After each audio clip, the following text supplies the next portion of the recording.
Quick question, have you bought into a false Christianity that will crumble when it's actually tested? So today we're continuing our series on the parable of the sower found in Matthew 13. If you missed the last part, make sure you go back and watch it from the start so that you don't miss out on the context of what we're talking about. The link to the playlist will be in the description. So in this video, we'll be focusing on the seeds that landed on the rocky ground with a little bit of soil.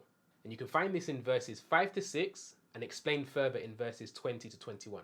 So first up, let's start with verses 5 to 6. It says, "Other seed fell on rocky ground, where they did not have much soil, and immediately they sprang up, since they had no depth of soil.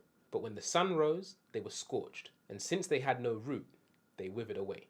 Now there's a few things that strike me in these verses. Firstly, the verses show us that there was some soil, but not much of it.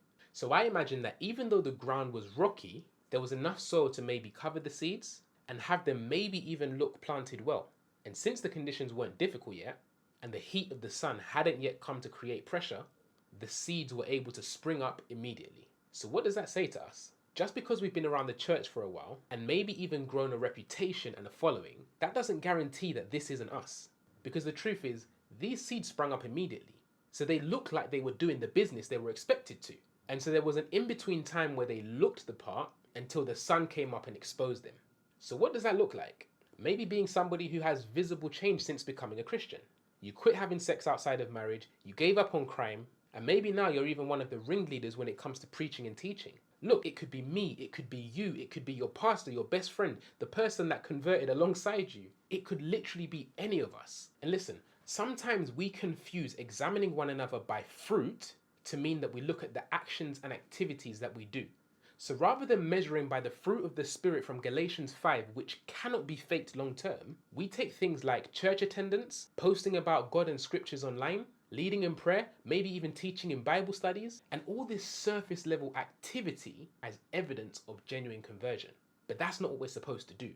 Here's what Jesus said about the seeds that fell on the rocky ground with a little bit of soil. "This is the one who hears the word and immediately receives it with joy. Yet he has no root in himself, but endures for a while. And when tribulation or persecution arises on account of the word, immediately he falls away." So yes, maybe there's a number of good activities we've been involved in that are expected of Christians. And yes, maybe we have a reputation of being that godly go-to person. And yes, we might have even been running and identifying as God's children for a number of years and maybe even decades. But the question is, will we still stand when the sun rises to show what's really in us? When we're faced by opposition, rejection, troubles, and all of the consequences that come with resisting the way of the world and choosing to follow God's way instead, will we still be willing to suffer loss, pain, and mistreatment, all for the sake of seeing the way of the kingdom as more valuable than anything else? Do we have a Christianity that's only lasted this long because we've never been pressed by the scorching and the rising of the sun? What will come out of you when the conditions really change and you're pressed and squeezed on every side? Will you still choose to follow, or will you fall away after having endured for a while? Real talk, I'm really not trying to make you just feel bad, but I'm asking these questions because they're questions that we should all really be thinking through. Because at the end of the day, we're talking about matters of eternity. Like, that is everything after this life. So with the stakes so high, we can't just afford to play church and sing kumbaya and hope for the best. And so have you bought into a false Christianity that will crumble when it's actually tested?